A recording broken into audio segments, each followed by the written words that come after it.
मी B.V. मांडे, माजी अध्यक्ष व विश्वस्त श्री गणपती देवस्थान ट्रस्ट ओझर। आज मी महालक्ष्मी मातेचं उंब्रजचं जे जुनं मंदिर आहे, हे मंदिर आमच्या पूर्वजांनी सांगितल्याप्रमाणे जवळजवळ 350 वर्षापासूनचं हे मंदिर आणि त्याचप्रमाणे आमचं ओझरचं गणपतीचं मंदिर हे पण त्याची परंपरा ही 3.5 वर्षापासूनची आहे। आणि द्वार यात्रा गणपती बाप्पांचं जे जन्मोत्सव आहे, त्या जन्मोत्सवासाठी एक परंपरा आहे आणि ती गरुड पुराणामध्ये, गणेश पुराणामध्ये सांगितलेली आहे। त्यानुसार गणपती बाप्पांच्या 4 भगिनी, पूर्वेला श्री महालक्ष्मी, दक्षिणेला श्री ओझराई माता, पश्चिमेला मळगंगा आणि उत्तरेला अंबिका माता, अशा या 4 भगिनी आहेत।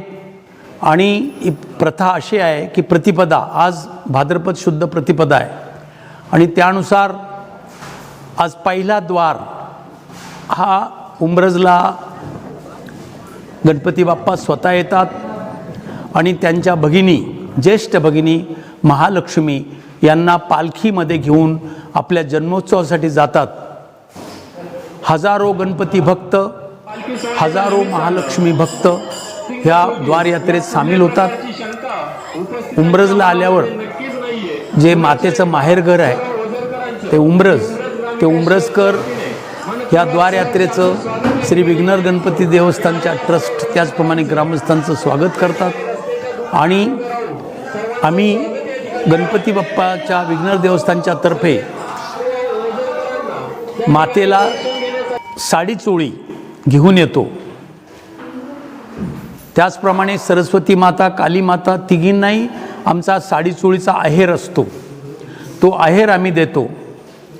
आणि अशा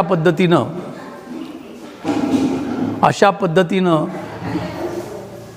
मग इथे आल्यावर आपल्या इथला जो ब्राह्मण ध्वज आहे, त्याचप्रमाणे आमचे ब्राह्मण यांच्यातर्फे देवीची, ज्याला सग्रास पूजा म्हणतात, ती पूजा केली जाते, साडी नेसवल्या जातात आणि त्यानंतर महाआरती होते। उंब्रजकरांतर्फे आम्हाला महाप्रसाद मिळतो। ह्या द्वार यात्रेचं महत्त्व एवढंच आहे की 350 वर्षाची जुनी परंपरा आहे। का आज पहिला हा उंब्रजचा द्वार महालक्ष्मीची पूजा, दुसरा द्वार उद्या धनेगाव धनगरवाडी तिथे आसराई मातेची पूजा, तिसरा द्वार मळगंगा शिरोली तिथे मळगंगाची पूजा आणि चौथा द्वार ज्या दिवशी बाप्पांचा जन्म आहे त्या दिवशी अंबिका माता तिची पूजा केली जाते। आणि या 4 बहिणी आपल्या भावाच्या वाढदिवसासाठी ओझर इथे येतात। गणेश द्वारयात्रा महात्म्य निजे भूस्वानंदे जस्ट भरत मुम्या परतरे तुरिया यास्तरे परम सुखदम त्वम निवससी मयुराया नाथ सोमसी च मयुरेशा मगवन अतस्तवा संध्याहे शिव हरी रवी ब्रह्मजनकम। मोरगावचा गणपती बाप्पा असेल, सिद्धटेकचा सिद्धेश्वर असेल, लेण्याद्रीचा गिरिजात्मक असेल, हे जे सर्व अष्टविनायक आहेत, ह्या सर्व देवळांमध्ये किंवा ह्या गावांमध्ये कधीही गणपती बसवला जात नाही।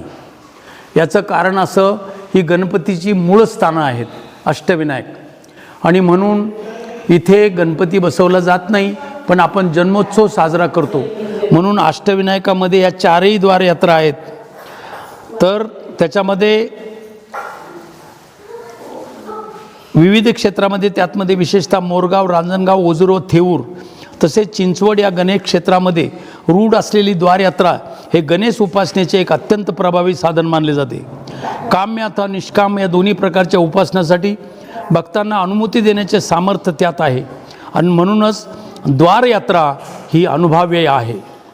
मज आली प्रचिती म्हणून तुम्हा प्रती सांगतोसे बाप. हे असे खुद्द श्री मोरव्या गोसाव्यांनी आपल्या पदामध्ये सांगितले आहे.